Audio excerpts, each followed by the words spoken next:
अब हमने क्या करना है, हम करेंगे प्रॉपर्टीज ऑफ मल्टीप्लिकेशन.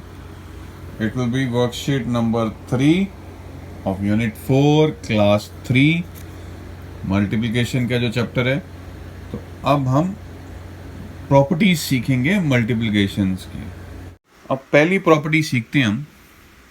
आप एग्जांपल लीजिए कि भी 4 मल्टीप्लाई बाई 3. अब 4 को अगर 3 के साथ मल्टीप्लाई करेंगे तो क्या आंसर आता है? 4 1 ज़ा 4, 4 2 ज़ा 8 एंड 4 3 ज़ा 12. अब हम क्या करते हैं, अब हम 3 को पहले लिख लेते हैं और 4 को बाद में लिखते हैं. अब देखते हैं कि अब क्या आंसर आता है. अब 3 इंटू 4 क्या है? 3 1 ज़ा 3, 3 2 ज़ा 6, 3 3 ज़ा 9 एंड 3 4 ज़ा 12. आंसर क्या है? सेम. तो प्रॉपर्टी क्या है कि आप किसी भी नंबर को पहले लिख लो, आंसर हमेशा सेम आएगा. आप 5 इंटू 6 को लिखोगे तो भी 30 आएगा और 6 इंटू 5 को भी लिखोगे तो भी 30 आएगा. तो मल्टीप्लिकेशन के केस में क्या है कि आप किसी भी नंबर को पहले लिख सकते हो और किसी भी नंबर को बाद में लिख सकते हो. आंसर में कोई फर्क नहीं आने वाला है. पर डिवीजन में ऐसा नहीं होता है, ये ध्यान रख लेना. उसी तरह से जब हम एडिशंस की थी तो एडिशंस में भी नंबर कोई भी पहले लिखा जा सकता था, पर सब्ट्रैक्शन के केस में वैसा नहीं होता है. तो ये एक प्रॉपर्टी है मल्टीप्लिकेशन की कि जब भी हमें कोई भी आंसर करना है या कोई भी सम करना है, उससे कोई फर्क नहीं पड़ता कि हम कौन सा नंबर पहले लिख रहे हैं और कौन सा नंबर हम बाद में लिख रहे हैं. चलिए अब सेकंड प्रॉपर्टी करते हैं. अब दूसरी प्रॉपर्टी क्या है कि अगर हम किसी भी नंबर को 1 के साथ मल्टीप्लाई करेंगे तो आंसर क्या आएगा. तो 7 मल्टीप्लाई बाय 1 क्या होता है? 7 1 ज़ा 7. अब चलो 6 को मल्टीप्लाई करते हैं 1 के साथ तो आंसर क्या आएगा? 6 1 ज़ा 6. अब 5 को करें मल्टीप्लाई 1 के साथ तो क्या आएगा आंसर? 5. और अब हम थोड़ा सा बड़ा नंबर ले लेते हैं. 35 बाय मल्टीप्लाई बाय 1 क्या आएगा? 35. तो प्रॉपर्टी सेकंड क्या है मल्टीप्लिकेशन की कि आप किसी भी नंबर को अगर आप 1 से मल्टीप्लाई करोगे तो आंसर हमेशा वो नंबर ही आने वाला है. तो जब भी आपको 1 दिखे तो समझ लो आंसर वही है जो नंबर आप मल्टीप्लाई कर रहे हो 1 के साथ. तो ये है सेकंड प्रॉपर्टी मल्टीप्लिकेशन की. पहली क्या थी कि किसी भी नंबर को पहले लिख लो या बाद में लिख लो, आंसर सेम आता है. और दूसरी क्या है कि 1 को अगर मल्टीप्लाई करते हैं नंबर के साथ तो आंसर हमेशा वो नंबर ही आने वाला है जिसको हमने 1 के साथ मल्टीप्लाई किया है. अब लास्ट जो प्रॉपर्टी हम करने जा रहे हैं मल्टीप्लिकेशन की वो क्या है कि अगर किसी भी नंबर को 0 से मल्टीप्लाई करें तो आंसर क्या आएगा. तो 15 इंटू 0 आंसर क्या होगा? आंसर होगा बड़ा सा 0. तो इसमें ये हम प्रॉपर्टी हमारे को सामने आती है कि किसी भी नंबर, अब इस केस में 10 को 0 के साथ मल्टीप्लाई करोगे तो भी आंसर क्या आएगा? 0. तो जितना मर्जी नंबर बड़ा हो जाए या छोटा हो जाए, 5 इंटू 0 आंसर 0. तो जब भी 0 आ गया ना मल्टीप्लिकेशन में तो वहां पे सोचना ही कुछ नहीं है, आंसर 0 आने वाला है. ये एक प्रॉपर्टी है मल्टीप्लिकेशन की. तो ये थी थर्ड प्रॉपर्टी. पहली, नंबर जिसको मर्जी आगे पीछे लिख लो. दूसरी, नंबर को 1 से मल्टीप्लाई करोगे तो आंसर हमेशा नंबर आएगा. और तीसरी कि अगर किसी भी नंबर को 0 से मल्टीप्लाई करोगे तो आंसर फिर 0 आने वाला है. तो ये 3 प्रॉपर्टीज हैं, उनके ऊपर सम्स बेस्ड हैं. अब वो करते हैं हम. अब हम पहला सम करते हैं. मल्टीप्लिकेशन की जो पहली प्रॉपर्टी थी वो क्या थी कि भी आप किसी भी नंबर को पहले लिख लो और किसी को भी बाद में लिख लो, आंसर सेम आएगा. तो मैंने पहला तो भरा ही पड़ा है. अब 77 इंटू 5 को पहले 77 लिख लो और बाद में 55 लिख लो. उसका आंसर अगर हम पहले 55 लिख के और बाद में 77 को लिखेंगे तो भी सेम आएगा। तो पहली मल्टीप्लिकेशन की प्रॉपर्टी क्या थी कि भी आप किसी भी नंबर को पहले लिख सकते हो और किसी को भी बाद में लिख सकते हो। तो यहाँ पे हमने 77 को पहले लिखा, 55 को बाद में लिखा, और इधर हमने 55 को पहले लिख के 77 को बाद में लिख रहे हैं। पर जब इन दोनों की मल्टीप्लिकेशन होएगी तो आंसर क्या आएगा? इक्वल आएगा। अब उसी के ऊपर बेस्ड है हमारा ये सारे सम्स। तो यहाँ पे हमने पहले क्या लिखा हुआ है? 925 को, और बाद में किसको लिखा है? 29 को, और इसका आंसर इक्वल टू होगा किसके? अब यहाँ पे 925 क्या हो गया है? वो बाद में आ गया। तो पहले अब क्या आएगा? पहले वो नंबर आएगा जो पहले बाद में लिखा हुआ। तो क्या है? 29। तो 925 इधर भी है, 925 इधर भी है, सिर्फ यहाँ पे मिस क्या था? यहाँ पे मिस था 29, वो हमने लिखना था। तो यहाँ पे एक नंबर जो पहले लिखा हुआ था सेकंड टाइम पे वो बाद में लिखा गया, पर जब मल्टीप्लिकेशन होगा आंसर बराबर आएगा। तो अगला सम लिख लेते हैं। यहाँ पे क्या लिखा हुआ है? 324 पहले, इधर क्या है? मिस है, हमें नहीं पता क्या है। और इधर क्या लिखा है?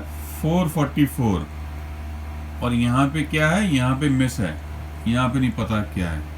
पर इन दोनों नंबरों की मल्टीप्लिकेशन और इन दोनों की मल्टीप्लिकेशन का आंसर बराबर है। तो जो नंबर यहाँ पे बाद में लिखा जाना था, इधर हो सकता है वो पहले लिखा हो, और ये वाला जो आंसर यहाँ पे बाद में लिखा गया है उधर हो सकता है पहले लिखा गया हो। अगर ये दोनों नंबर्स जो यहाँ पे लिखे जाने हैं वो दोनों नंबर्स यहाँ पे लिखे जाने के सेम हुए, चाहे वो आगे पीछे लिखे गए हों, तो ही आंसर इक्वल टू आएगा। तो इधर कौन सा नंबर मिस हो रहा है? यहाँ पे 444 मिस हो रहा है, और इधर पे क्या मिस हो रहा है? इधर में 324 मिस हो रहा है। अब देखोगे तो यहाँ 324 पहले लिखा, यहाँ हमने बाद में लिख दिया, इधर 444 बाद में लिखा और इधर पहले लिख दिया। अब जब इन दोनों की मल्टीप्लिकेशन होएगी इधर और इधर, तो आंसर इक्वल आएगा। तो इस तरह से हमने ये सम्स को सॉल्व करना, हमने देखना कि कौन सा नंबर कहाँ पे मिस है। अब लास्ट कर लेते हैं। यहाँ पे किसी को 693 से मल्टीप्लाई करना था, और इधर किसी को 724 के साथ मल्टीप्लाई करना था, और मल्टीप्लिकेशन करना था इस तरह से कि भी आंसर इक्वल टू हो। तो हमने पे क्या सीखा था? पहली प्रॉपर्टी कि यहाँ पे किसी को भी पहले लिख दो और किसी को भी बाद में लिख दो, उसका आंसर इक्वल टू आएगा अगर वही दो नंबर आपस में मल्टीप्लाई हो रहे हों दूसरी साइड पे भी, चाहे वो पहले चाहे वो बाद में, तो नंबर दोनों सेम होने चाहिए। तो यहाँ तो 693 दिया हुआ है, तो मिस क्या है? यहाँ पे 724 मिस लग रहा है, और यहाँ पे 724 दिया हुआ है, और इधर क्या मिस है? इधर में 693 है। अब देखो यही दो नंबर यहाँ मल्टीप्लाई हो रहे हैं, यही दो नंबर यहाँ मल्टीप्लाई हो रहे हैं, चाहे आगे पीछे हो रहे हैं, पर आंसर जो है दोनों का मल्टीप्लिकेशन के बाद इक्वल ही आने वाला है। तो ये सम्स हमने इस तरह से करने थे कि कौन सा नंबर कहाँ पे मिस है उसको हमने फिल करना था। अब हम प्रॉपर्टी नंबर 2 पे जाएंगे। अब हम जो दूसरी प्रॉपर्टीज हैं उनके ऊपर बेस्ड सम्स करने वाले हैं। तो दूसरी प्रॉपर्टीज हमने क्या सीखी थी? एक कि भी किसी भी नंबर को 0 से मल्टीप्लाई करो तो आंसर क्या आता है? 0। तो यहाँ पे अगर हम 415 को 0 से मल्टीप्लाई करेंगे तो आंसर क्या आने वाला है? बड़ा सा 0। अब आ जाओ दूसरे पे। अब हमने 322 को किससे मल्टीप्लाई करें कि आंसर 0 आ जाए? वाह, आंसर क्या है? 0। तो 0 आंसर आने के लिए हमें क्या करना है कि भी किसी भी नंबर को सिंपली हम 0 से अगर मल्टीप्लाई कर दें तो आंसर उसका 0 हो जाता है। तो तो यहाँ पे क्या मिस था, 0। अब अगले सम पे आ जाओ, 0 इंटू 511। अब जो 0 इंटू 511 है उसका आंसर क्या आएगा। देखो मल्टीप्लिकेशन की पहली प्रॉपर्टी क्या थी कि किसी भी नंबर को पहले लिख लो, किसी को भी बाद में लिख लो, आंसर सेम आता है। तो हमने अभी तक क्या सीखा है कि भी किसी भी नंबर को 0 से मल्टीप्लाई करो, उसका आंसर क्या आने वाला है, 0। तो यहाँ पे अगर आप 511 इंटू 0 भी लिख दोगे तो ये सेम चीज़ है। 511 को पहले भी लिख सकते हैं और बाद में भी लिख सकते हैं। तो 0 को चाहे आप पहले लिखो या बाद में लिखो, आंसर क्या आएगा, बड़ा सा 0।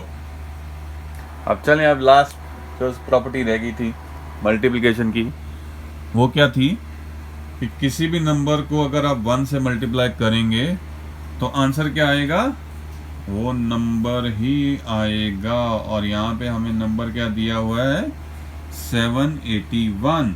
तो 781 को अगर आप 1 से मल्टीप्लाई करेंगे तो आंसर क्या आएगा, 781। अब लास्ट सम है, 999 को मल्टीप्लाई करना है किसी नंबर से, आंसर क्या आ रहा है, 9999। तो आंसर तो वो नंबर ही आ रहा है जो हमें दिया गया है। तो अभी हमने क्या सीखा था कि किसी भी नंबर को अगर आप 1 से मल्टीप्लाई करते हो तो वो आंसर जो है वो नंबर ही आता है। तो हमें यहाँ पे आंसर में वो नंबर ही दिया हुआ है। तो ये किससे मल्टीप्लाई होगा, ये 1 से मल्टीप्लाई होगा। तो इस तरह से हमने ये एक्सरसाइज ख़त्म कर ली, वर्कशीट ख़त्म कर ली। अगर आपको मेरी पढ़ाने में कोई इम्प्रूवमेंट चाहिए तो प्लीज़ कमेंट करिएगा। वीडियो के नीचे शेयर का एक बटन दिया है, उस पर आप अपना लिंक शेयर कर सकते हो अपने दोस्तों को, अपना डिफरेंट जो अपने भी ऑप्शंस अवेलेबल हैं आपको शेयर करने के लिए, तो व्हाट्सएप के थ्रू। और अगर आपने सब्सक्राइब नहीं किया तो प्लीज़ सब्सक्राइब कर लीजिए चैनल को, ताकि आपको मेरी तरफ से इन्फॉर्मेशन आती रहे कि मैंने कौन सी नई वीडियो डाली है। तो आपको ढूंढने की ज़रूरत नहीं पड़ेगी कि नई वीडियो कौन सी आ रही है। Thank you.